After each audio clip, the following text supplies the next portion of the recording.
നമസ്കാരം. ശിവാനന്ദലഹരിയിലെ 69ാമത്തെ ശ്ലോകം. ജഡത പശുത കളങ്കിത കുടില ചരന്തുഞ്ച നാസ്തിമയീ ദേവ അസ്തിയതി രാജമൗലേ ഭവദാഭരണസ്യ നാസ്മി കിം പാത്രം. ദേവ, അല്ലയോ ഭഗവാനെ, ജഡത പശുത.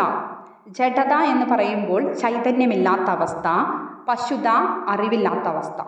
അപ്പോൾ ജഡത പശുത ചൈതന്യമില്ലായ്മയും അറിവില്ലായ്മയും, കളങ്കിത കളങ്കവും, കുടില ചരത്വം ച.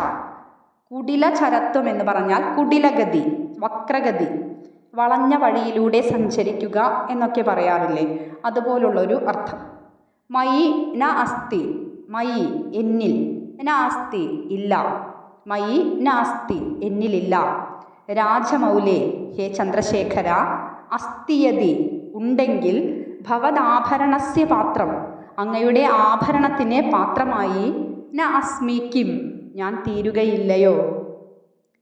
ചൈതന്യമില്ലായ്മയും അറിവില്ലായ്മയും കളങ്കവും വക്രഗതിയും എന്നിലില്ല. അതിലേതെങ്കിലും ഉണ്ടെങ്കിൽ, അല്ലയോ ചന്ദ്രശേഖര, അങ്ങയുടെ ആഭരണത്തിന് പാത്രമായി ഞാൻ തീരുകയില്ലേ. ഈ 69ാമത്തെ ശ്ലോകം വായിക്കുമ്പോൾ തോന്നുന്നത് ആചാര്യസ്വാമികൾ ഒരു ഫലിത രൂപത്തിൽ പറഞ്ഞിരിക്കുന്നു എന്നാണ്.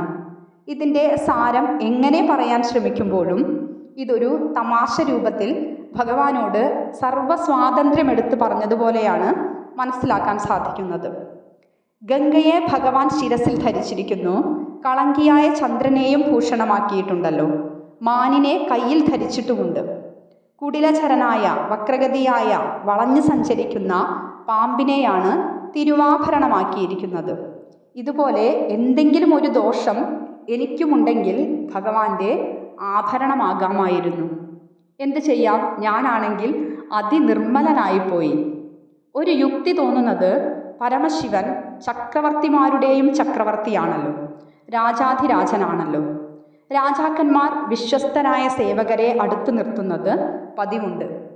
മറ്റ് ദോഷങ്ങളൊന്നും എനിക്കില്ലാത്തതുകൊണ്ട്, ആ ഒരു കാരണം കൊണ്ട് മാത്രമെങ്കിലും എനിക്ക് ഭഗവത് ഭജനത്തിനുള്ള അനുവാദം നിഷേധിച്ചുകൂടാ. രാജസേവകന്മാർക്ക് ആവശ്യമായ ഒരു ഗുണം എന്നിലുണ്ട്, മനസ്സിൻ്റെ നൈർമല്യത എന്നിലുണ്ട്. അതിനാൽ തന്നെയും സേവകനായി സ്വീകരിക്കണം എന്ന് ഫലിത രൂപത്തിലുള്ള അർത്ഥത്തിൽ പറഞ്ഞിരിക്കുന്നു.